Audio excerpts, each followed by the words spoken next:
go to a room, I talk to some people and, they talk about what they do, blah, blah, blah. Then it comes to me and then I tell people, oh, I'm a stay-at-home dad. And then you see this like awkward silence. And then they will ask the question, what else do you do? What else?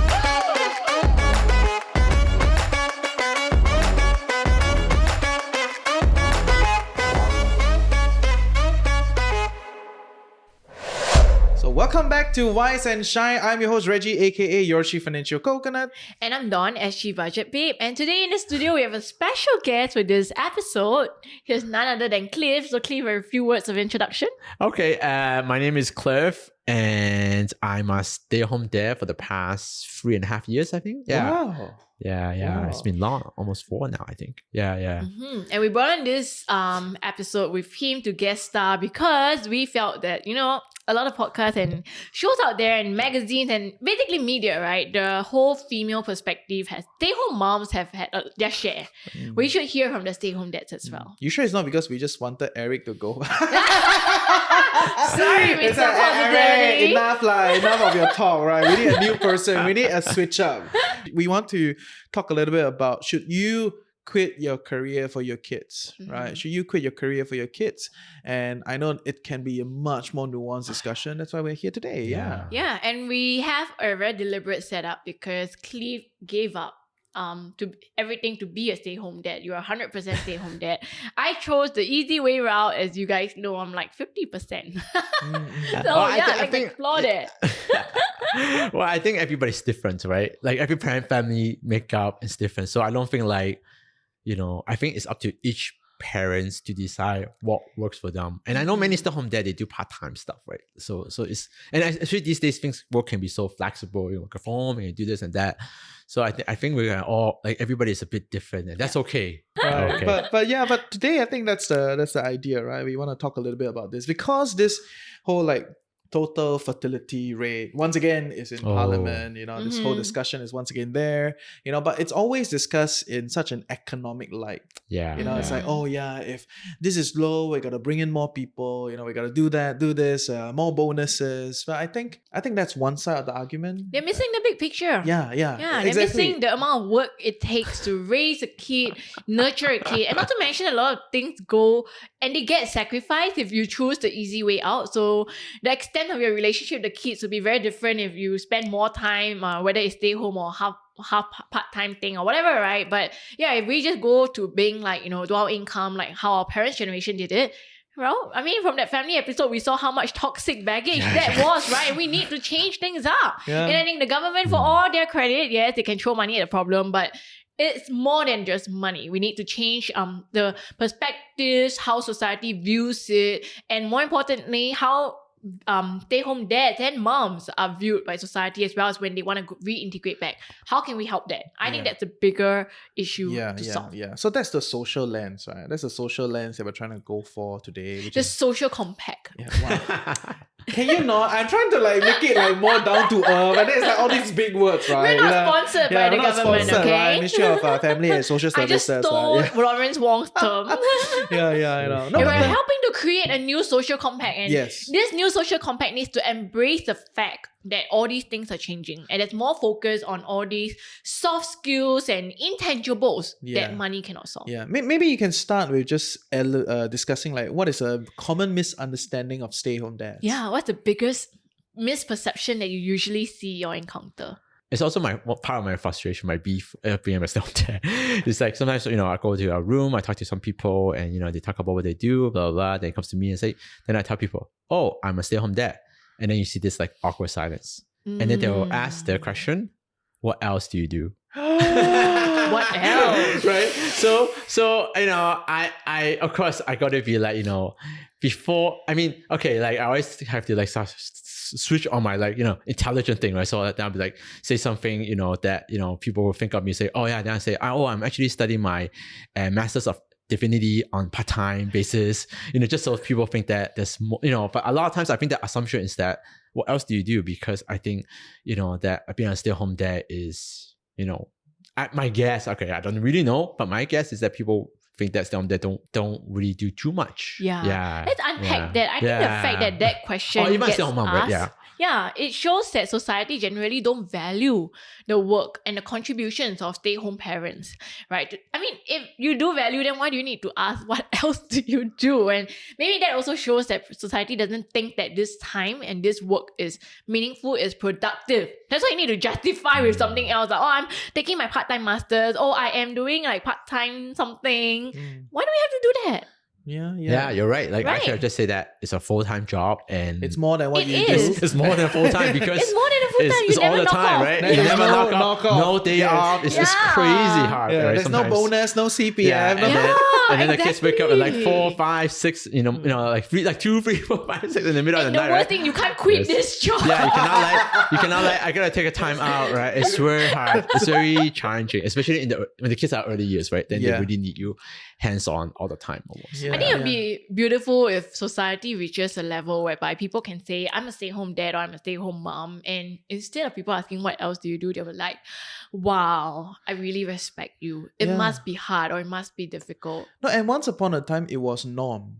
Right, like housewives is a norm thing. You know, housewife has a negative derogatory stance to it today, but in the But past, yeah, housewife is decades just ago, housewife it was lah, very Yeah, normal. right? But I think Yeah. also like that was a Mm. very different time and age Yes, because yes. back then there were more kids. Mm. So I mean, you could, if you really wanted to try and justify it, one person staying home to take care of many kids is more productive than taking care of a few lah. But times have changed, right? And the relationships have also changed. The way we raise our kids and what they go up against in the world, the stress that they face in school has also changed so much. Yeah, and I also think the cost of living lah, right? Yes. Last time Yeah. single income families could can You do can it. survive, yeah. Yeah, You can pay now for the house and do all this Yeah, stuff for the now family. it's like- it's very hard. it's almost Yes. impossible, It's very right? hard. And that's Actually, why Most of the stay-home parents, at least when one figure stay home, I realize the spouse has to be of a certain, at least have to cross a certain income threshold. yeah. Otherwise, that family is unable to make this sort of it's decision. just impossible. Yeah, It's yeah. not Do within, you within find the this as well choice. in your own experience? Yes.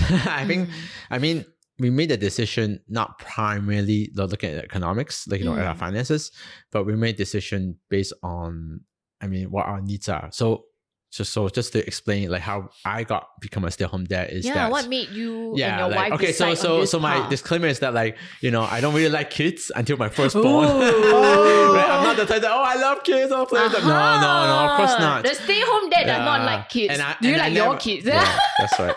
Along the way, so what happened was that my wife is a medical doctor and she has a bond with the government to serve. So we were in Canada and the States for a period of time before COVID hits. So when we came back, she has to start working to finish off her bond. So that means that she has to work. There's no way to do part-time or whatever. And so at that time, my kids were 2 and like 6 months or like 3 months or something like that. So it's very, very young, very small. So there's a couple of options, right? I can send them to preschool or daycare and then I go back to work. Or I can, get a helper to do this and clean up the house and do that, and I'll go to work. So we look at different restaurants. We visited different schools. And then what we have decided is that it will make sense for me to stay not working for a period while she works and then I look after the kids.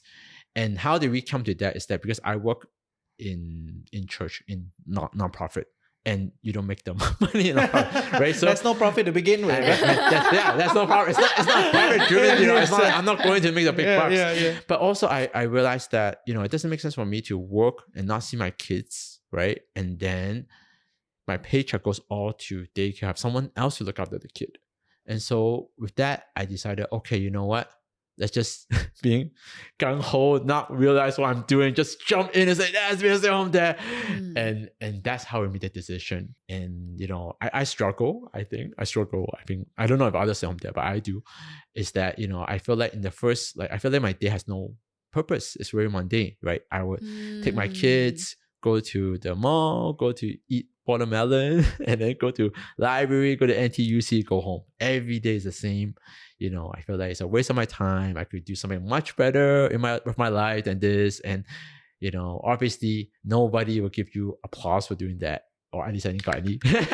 No, but so I just feel like, what am I doing? And I struggle with that for about, 6 to 8 months. So I realized that, when I teach my kids something, they can pick it up. They learn something.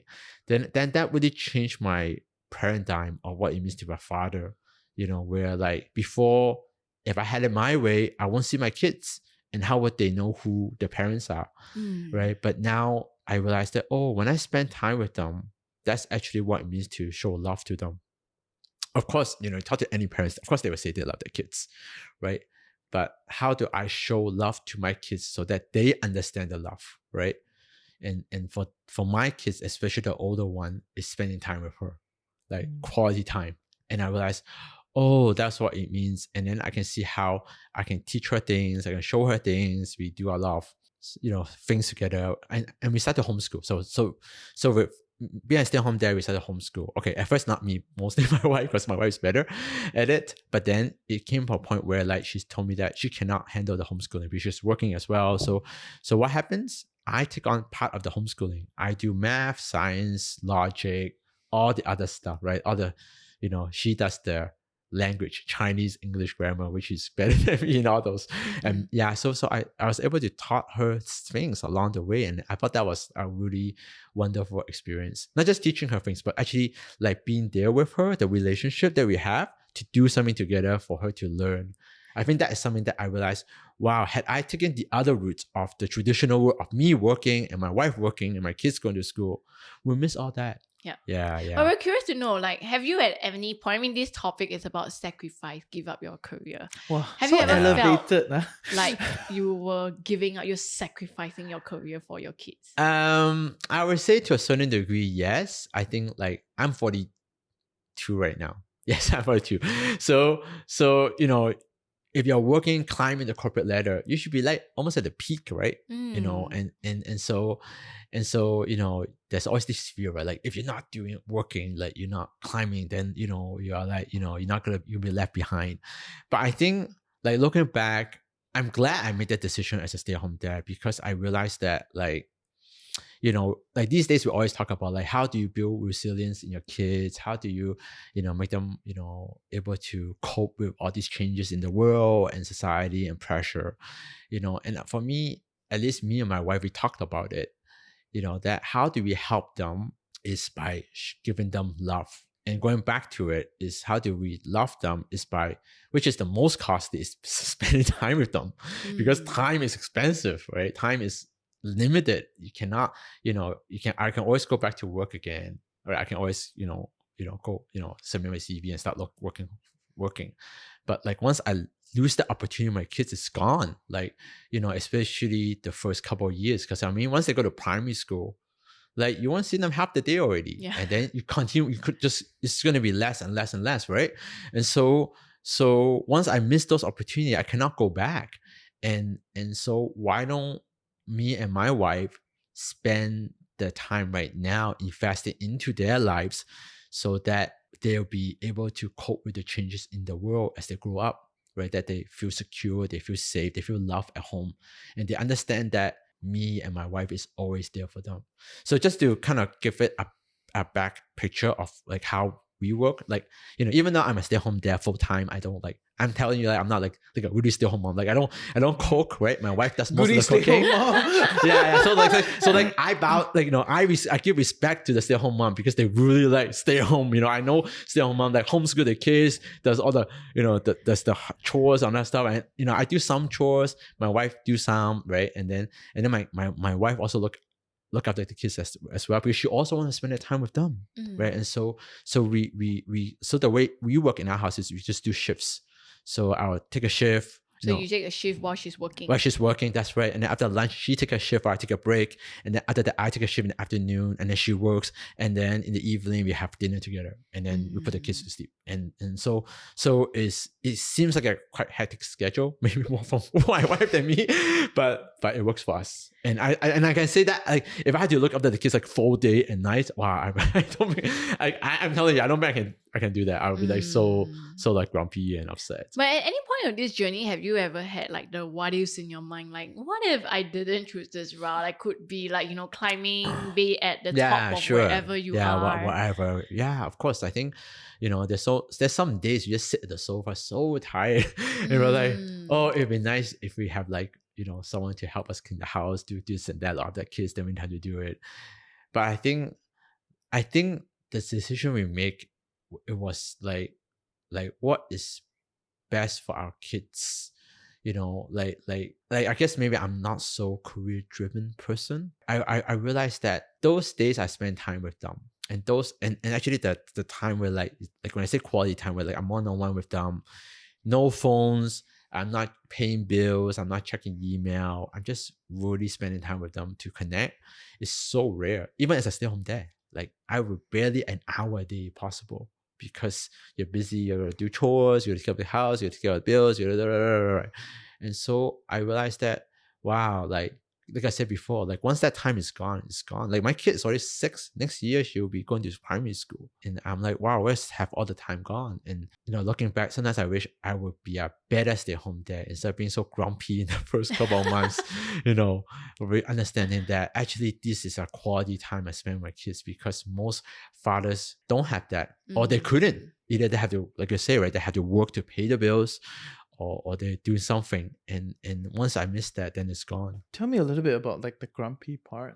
Oh, Like how do you, because I don't think that's a unique to oh, like stay home dads, Oh, or like- it could totally happen to a stay home mom that Of that's course. climbing the corporate ladder. So the basis is you're climbing the ladder, you're doing decently well, And but then then kids come and kids come, disrupt your plans. and then you'll be like, "Ah, is this what we want?" Right?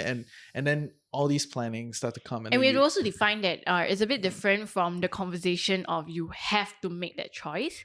Over here, what we're discussing is should you make that choice, Yeah. even though you can choose to put them into childcare? Because yeah, we acknowledge that there are some families whereby kids are. I do have a friend. The wife had to stop working completely because the kid is special needs. In fact, two people I know of who are in this situation. So in that case, there's just no choice. Someone has to do it. But in this case, we're going to assume all factors being constant. You're climbing the corporate ladder, kids come around, and you're in this situation whereby should one person be a stay-home parent to treasure and enjoy that golden years Yeah, before it's sure. gone? how do you overcome that, like grumpy dad face? Yeah. Okay, maybe my grumpy dad face is because I feel not purposeful in what I'm doing. There's a couple aspects. Part of being grumpiness is I'm tired. So my wife be like, I'll look after the kids, you take a break. Then I go take a break. So that part of grumpiness can be solved. The other part of the grumpiness of not finding purpose or not climbing the corporate ladder, I think is really more of soul searching. Like I think that period of my life, I was really defining like what is important to me. Do I want people to see me as a successful person, having all these achievements and accolades?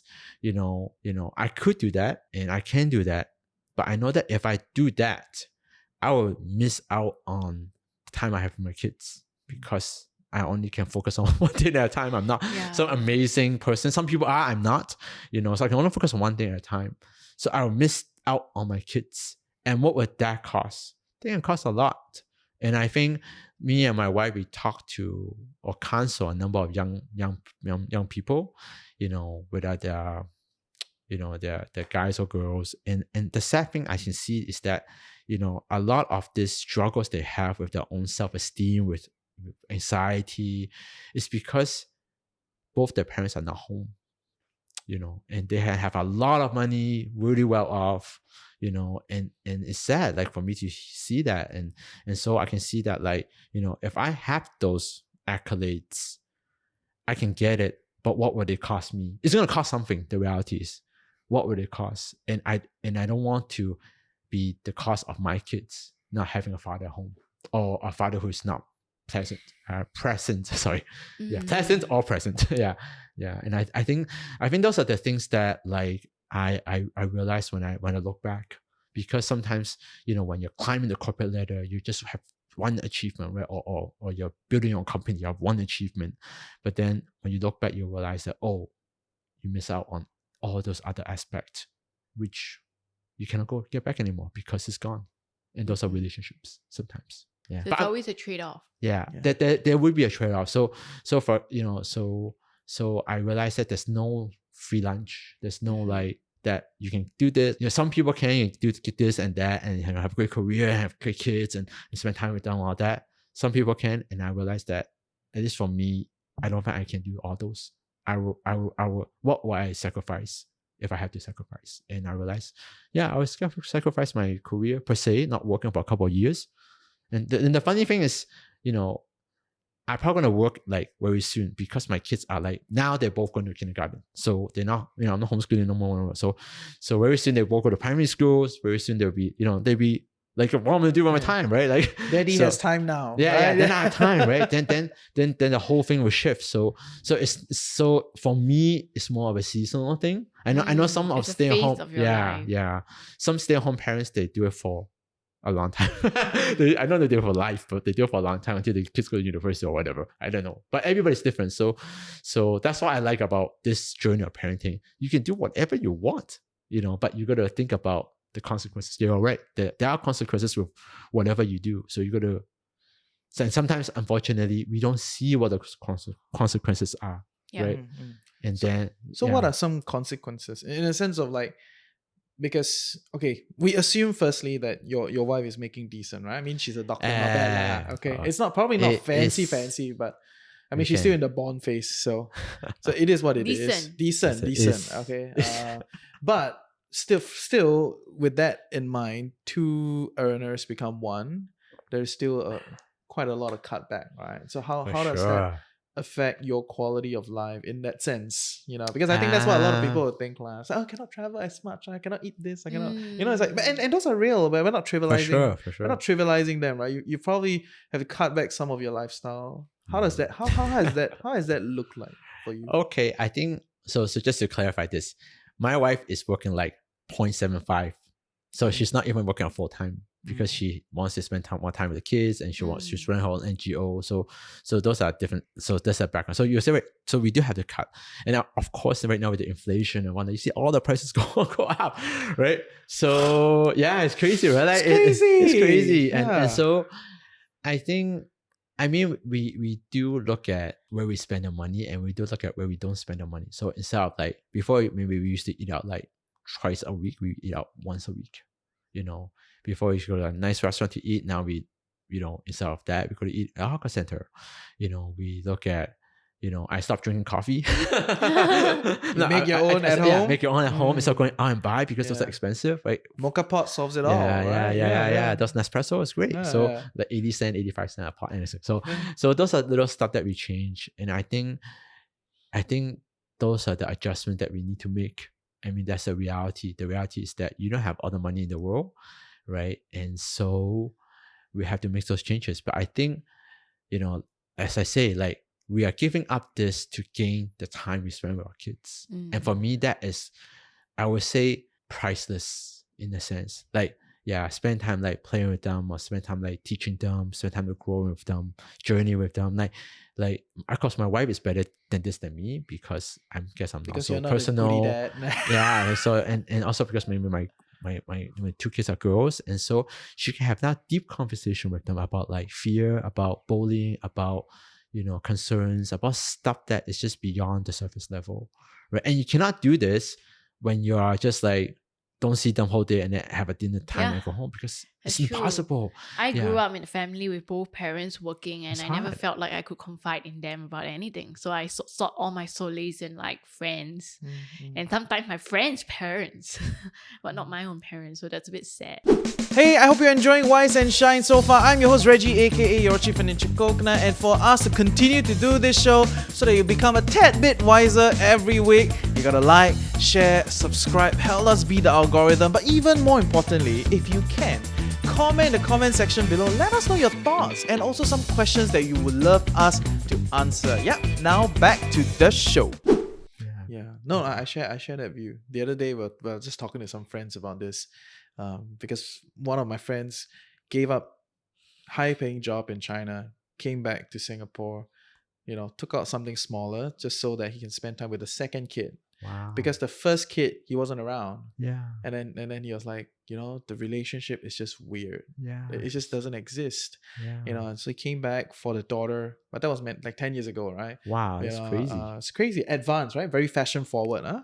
Yeah. But he vividly say that there's difference, right? And I can attest to that, right? Right. I don't, when I try to think about like my relationship with my parents, I was like, what relationship? It's Yeah, not a good or it's- bad kind of it's- thing. It's yeah. like there's just nothing to It's really. just a blood relationship, right? Yeah. There's no like episodes of like, bond. you know, joy or like doing things together, you know, like playing sports together, I don't know, going for Understand, classes. yeah. It's like empty. Now I think I'm closer with my mate, you know. Yeah, you know that kind of Yeah, feeling. I felt that too when I was growing Yeah. up. Yeah, so and I it's- think the funny thing is that I can see that this generation, a lot of parents are making those decisions, right? I think because they see what they grew up as a childhood, and also Yes. what they want to see in the kids. Because we are the product of that, so we want Yeah. to change it for Yeah, our children. I mean, we don't want our kids to go through that, knowing that. exactly. Oh, yeah, and I think that's a very there's a difference in terms of parenting from one generation to the next. Yeah. Yeah, very, very different.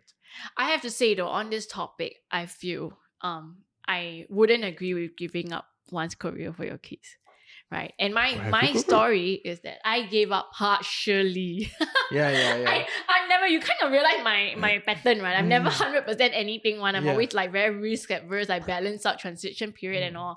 And the same thing, right? So my story is that I climbed to the top of my career path. I mean, I always had a certain goal and path, right? And I had like, this was my first aim and my second aim, and I thought I would hit my first aim by this age and second aim by this age. I already hit the first one finally a bit ahead of time, and then I was like, whoa, you know, finally I can relax there, and not relax lah, but enjoy it, right? Relax lah. Yeah, and right. then my second kid came about. And I realized that in order to stay at that position, I couldn't, right? I mean, I could, but like what you said, I was very conscious of the trade-offs.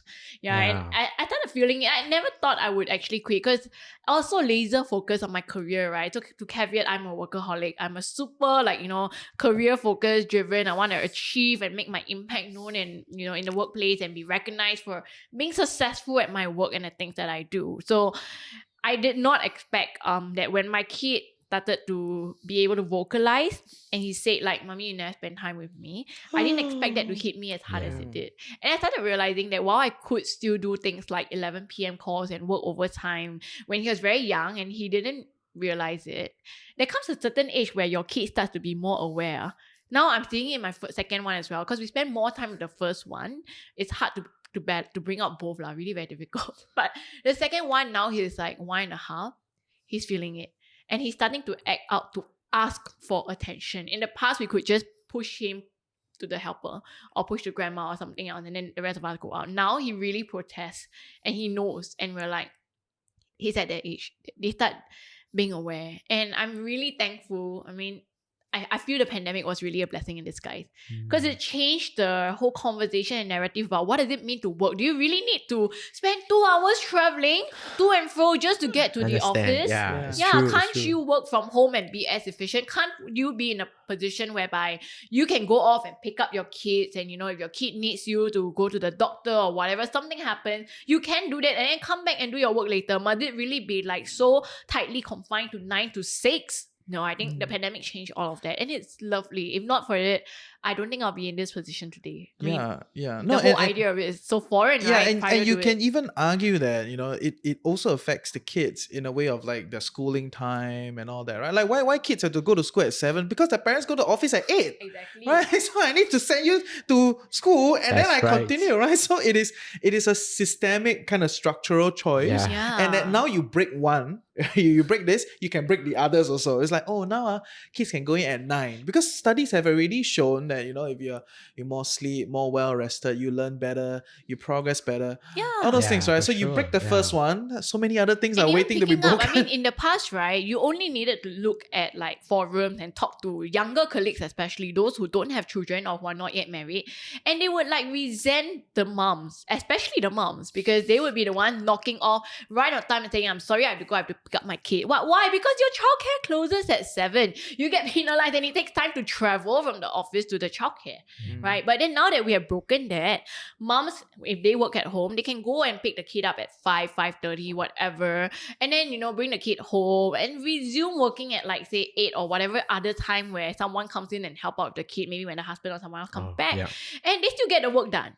And there's less stigma. You don't resent anymore because your colleagues going out. I mean, in the past, when you have all of that travel, you really lose that productivity because so much of it is spent just traveling. And some offices, they don't let you take things out because security issues. That one I right? understand. Yeah, but now with this whole change because of the pandemic, I think it's amazing. It has really made, I think it has made having a family a lot more balanced.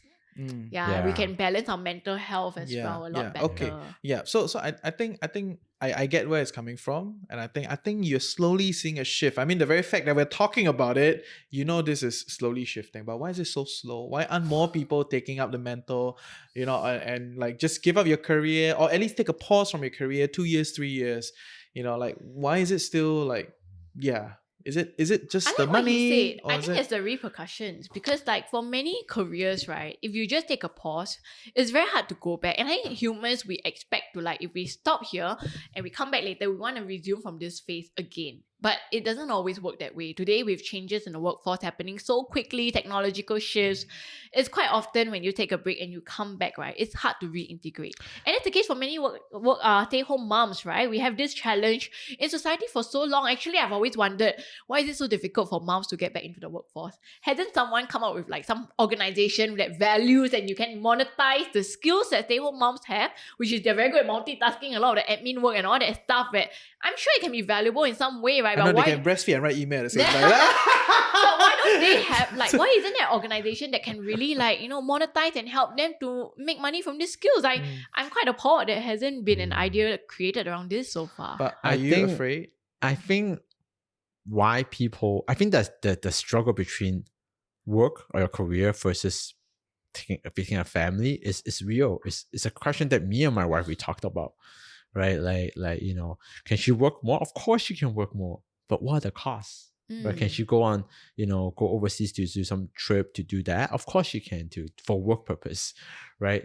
Like so this is a question that like I don't think there's a really like the right or wrong answer, but I think a discussion that I think the most important is that we just shouldn't assume, like don't assume that like career is all 100% and then family you can do whatever you can, because the reality is that you have to talk about it, and it may not be it may not be pleasant, it may not be what we like, but it's a reality of what can we do together as a family, as a spouse, right? To work together, how do we function as a family so that everybody is growing and thriving, right? I think that is the key, right? It's a hard question, like I mean, not working. I think the second question about working and career is that I think a lot of people don't want to give it up. It's because it's their identity. Like who we are is based on what we do, right? It's they so tie ingrained. A lot of it to their work. Like right? you hear that stats, right? Like most guys after they retire, they die off so fast, right? Yeah. Why? People deteriorate after they retire. My guess is because it's so that the work is their identity. When the work is gone, what do you have? Did you struggle with that as well when you first? Yeah, I think so. Okay, so I work at church, right? So I always want to go jump back into 100%, and part of that is I guess I want people to see me to be like a good Christian, working at church full time, do all this stuff, right? And that is a big struggle for me. So much social expectations. My expectation I place upon myself, because my wife would be like, nobody thinks like this, and it's true. No one thinks like that. No one at church ever stopped me saying, Cliff, you should go back to church and work because you're a bad Christian and you stay home there. No one ever told me that. So clearly, right? it's in my head most of the time, right? And so I have to rethink of myself, like, who am I as a person? Who am I as a man? Is it based on my work, or is it based on my family? It's based on what am I basing it on? And I think that is the discussion, like the journey that I was in while I'm being stay home dad. And actually that helps me to realize that, at the end of the day, I realized that like my work, whatever I do at church or your career or whatever, the reality is that if you're not there, someone else is going to do it. Maybe you don't want the person to do it, but someone else will, like none of us are, like all of us are replaceable at work. But at home, I am not replaceable. Like no one can replace me as a father to my girls. Exactly. And when that clicks in, I realize, oh, there's a big responsibility. Oh, this is why I am being a stay-at-home dad, because no one can replace me as their father, and no one can replace my wife as their mother. And once that clicked in, then I realized that, okay, we understand why we're doing this. And we're willing to sacrifice the finances, we're willing to sacrifice the career, not forever, but we're willing to make that choices.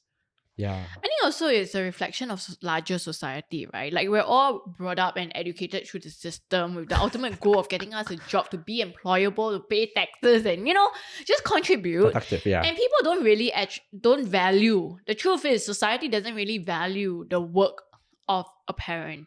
It's true. I share that. It's view. all I in share that commercial terms, right? Yeah. Like, what are you contributing to society? Yeah, And if you- raising a good kid is not considered not Exactly. contributing to society. If you're not monetizable, you're not supported. yeah, Right? There's no like exactly. stay-home mom incentive, stay-home dad incentives. I mean, it's sparse, right? You get tax Yeah. credit for like working moms, and all that. I think I think it's true. I think partly it's also because partly it's because that like we just assume that once you're a parent, is you take care of a kid, like that is like the minimum what you do. But no one realizes, no one, can explain to you that taking care is so much work, right? Yeah. And I think that's the difference. People just assume that, well, it's your job as a father, it's your job as a mother, like raising kids and for them to be, grow up happy or normal or whatever. That's your job, And that's like the so no one thinks that it's like, oh, it's something to look up, but rather something is just it's just what everybody does. You Yeah. had So that's fun, what now you do it. Yeah. Sorry. But now I think it's also starting to the narrative is changing where we're really Yeah. discovering you can have kids. They'll still grow up whether or not you spend time right? But how they grow up will differ. Yeah. What kind of people they grow up, With, Yeah. what kind of relationship yeah. you have. Yeah. And I think especially as society moves from having so many children to one, or some families less than one or so, the birth rate is 1 point something, not even at replacement Yeah. level. You start to value more of the relationships that you have with your children. Yeah. Yeah. I mean, When Adrian. you have 10 kids, it's okay right? I mean, Exact- someone will take care of you lah. Exactly. I don't know if you guys So know sad. Adrian. Adrian comes on our show very regularly. He runs his own show called the Adrian Tan Show, and he also has he's a co-host of Work It, right, the CNA podcast. So he has 4 kids. So he said like the first kid, wow, very meticulous. Take time off. This second one also, wow. First one I learned. When I picked up the lessons, I improved myself by the second one. By the fourth one, I was like, don't die can already. That was what he said. I was like, okay, that's yeah. He made it to number 4 before the don't die comes in. Yeah. My number 2 already is like, It's like, yeah, survive it's like, can survive number 2 is can very already, hard. don't die can My already, wife asked me, stay do you want around. another one? I'm like, Yeah. I get it. Yeah. But I think it's really recognizing, even for my case when we were trying to, I was very against the idea. To be very honest, I struggled with the idea of quitting because I finally earned it, right? I finally Yeah. got there after so long. I worked almost a decade in my job, in my company, just to get there, Yeah. Where got people give up so fast? Yeah. But like what you say, I realized it was the quality. Yeah, and the trade-offs is very, very different. At work, I'm replaceable. Yeah, but at home is different. And I think we don't want to also live life with regrets. If we don't make this choice now, how many people will then go on later on in their life and then think, if only I had done this. So I think it's really recognizing what you said. Anyone can do the job. It's great when women can do it and then we're like, yay, you can balance family. But then it comes to a stage where you realize, actually someone's paying the price. Yeah. Fair. And to be fair, I think Sheryl Sandberg quit because Meta is in a mess. But that's a different discussion. You should have quit before you went down. Yeah. So that's a different funny. discussion. No, but I mean, as much as we go on the spiel, I do want to recognize that there are some parents that are hustling not because they have this choice was like, okay, single income is enough, so we just cut back on luxury, right? And so some people they just have to, right? Both families have to do it. It is hard, and I think the state probably has to come in to do some things, and maybe a very cost baby bonus is not enough. I actually feel Right. one way that the state can help and society on a larger whole, right? It's not just to only support the idea more so that when people say I'm a stay-home parent, you don't ask, what else do you do? But I'm a gardener and I'm a weekend painter. I'm a chef. I do everything. I'm Yeah. an electrician, check light bulb. But I think it's also if we could get more support on reintegration. I think more parents today, we do want to make this choice. Yeah, it is more of a we want to rather than we have to, right? But for all those who are on the fence, they're reluctant because, it means a lot taking all those step backs in your career. That uncertainty on whether you can reintegrate when your kids are a bit older. Because like what you said, not everyone wants to be a permanent, forever stay-home parent. Maybe you just want to be for this period, this season of your life and then get back to pursuing your career, right? But if we could have more support on reintegrating, Fair. I think that would help. I don't know, but like just some rough ideas in my head, right? Is what if we could have like a sort of pseudo internships or part-time thing for stay-home parents to go back into the workforce. Let's say you start with half day and then you get paid like half lah, okay, fair lah, huh? Then commercially everything works out, right? But you get to do that, and then if you perform well in your half-day role, and then you can convince the company to, you meet certain targets, the company can then convert you to either full-time or 75% wherever your comfort level is, and it guarantees you that sort of entry back into the workforce. I think if we had this kind of support program, more of it, I'm sure there are some, but it's just not enough. If we had more, I'm sure more parents would be able to make this decision. Yeah. No, I think I can't remember, was it NTC or the tripartite group? They did come up with some flexi work hour, but it's voluntary, it's an advisory. They came out with a model to advise companies to provide flexi work hours and all that, which I think is great. But these things are voluntary. There's no teeth, right? Or like it's not deep yet. So it's we're in early days, right? More can be done. Yeah, We have company CSR, and now a lot of it is online. What do you do for the old folks? The environment. What if a part of us defining and judging a company's culture and value in the CSR ladders, right, is also how much are you supporting families? Reintegrating family, like maybe having 5% of your roles for this makes you like we'll cheer you on. Yeah, maybe HR have to have someone like that, right? Like someone in HR department other than learning development should have like family and family support. And if we could have that, I mean it'll be hard lah, because commercially in a capitalist society that doesn't really make a lot of sense. But if we could do it for the environment, why can't we do it for families? And these are the next generation, our future, I think what really important is that, like, I mean, baby bonuses are great.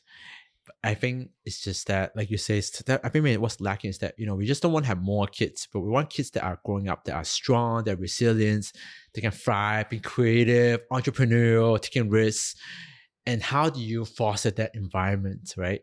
And I think that's a hard part for government to do, because what policy can you do to help encourage that, other than helping the parents, right, to give them the space and the time to spend time with the kids. At least that's what I see. That at the end of the day, the kids, like when they're young, they look at their parents for love and support, and if that is there, whatever that outcome will be, we were flowing into that. Of course, unfortunately, it's not measurable and it takes a long time, right? So this is where the struggle is, right? Because you want policies that works, and then you can see the effect of it. Like, how do you look at this policy, and like what policy can you place to see the effects of it, right? Because it's I think the problem is that idea. but we leave it to the onus of individuals, and each family you need to figure out a solution. I think that's where the danger lies. Because when you do this, then those who cannot find a solution, they will just give up, right? Then you end up with, you don't get to make that choice. Your kids just throw in daycare and you don't really have, you just try to survive, lor.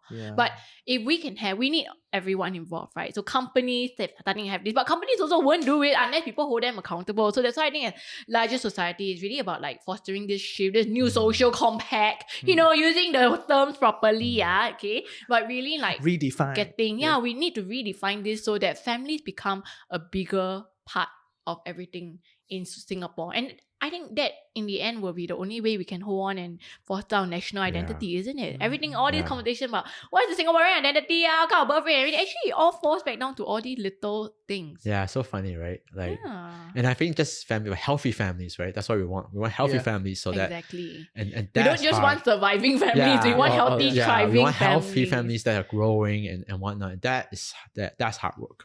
Yeah. So how do you? I mean, question for you, last one. How do you then define success today?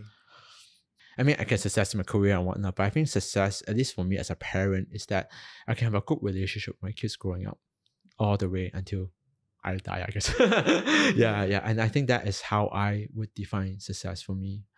And I think it's something so simple. It looks simple, but it's so hard to do in this age, or I guess in any age, because, you know, like for example, sometimes I don't even be aware like what it means to love. It sounds silly, but or like, you know, the stuff I do, I'm not even aware of. Like just like this week, you know, my older one told my wife that Baba been scolding at me. That's why I'm sad. And I'm like, why am I scolding? But it just turns out You that just did. yeah, when I raise my voice like that, and then it's like, you know, so then I'm reflecting on it. It's like maybe I did scold, and maybe I need to change the way I communicate. And I think that is what I would want to change, like in terms of like seeing my success, is that they're able to see those changes and they're able to feel love, and that they can grow and for them to pass that on to the next generation. Because the reality is that we take what our parents gave us, what we grew up at home, how we define family, how we define conflict, how we define all that is actually come from the home. It's not, you know, and I my hope is that I'm able to pass on something more positive for them, or some tools for them to deal with conflicts, their own esteem, and now as they grow up. So wholesome, today's episode. We hope that made you think. But I think, like, to wrap up, for those of you listeners who might be tuning in and really are considering, should I give up my career? I want to, but I'm worried about all these things. Hearing from both perspectives, I hope helps you to find your own direction. He has done 100%, I've done 50%, but I think at the end of the day, it's really like figuring out what we want, what are the trade-offs you're willing to do, and, you know, we really need to redefine this social compact and start holding companies accountable for their contributions It's true. to the family. I do agree. Thank you. Thank you for your time. Thank you.